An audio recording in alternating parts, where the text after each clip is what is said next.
On the fiscal side, whether it's income tax or GST has to be clearly spelled out. And if at all we look from investors' perspective, these are yielding income. Even a 1 or 2% leakage from a taxation front can make a big difference.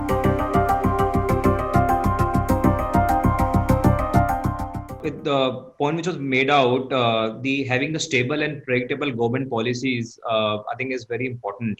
And if at all we look back in other asset classes, for example, in commercial real estate, we got STPI policy for development of technology parks, right, which incentivized the developers to construct, whether it's income tax exemption or a GST exemption.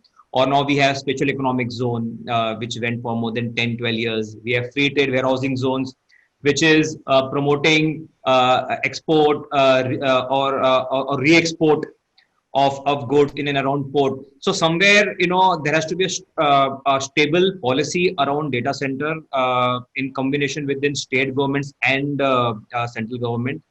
Also on the fiscal side, whether it's income tax or GST has to be clearly spelled out.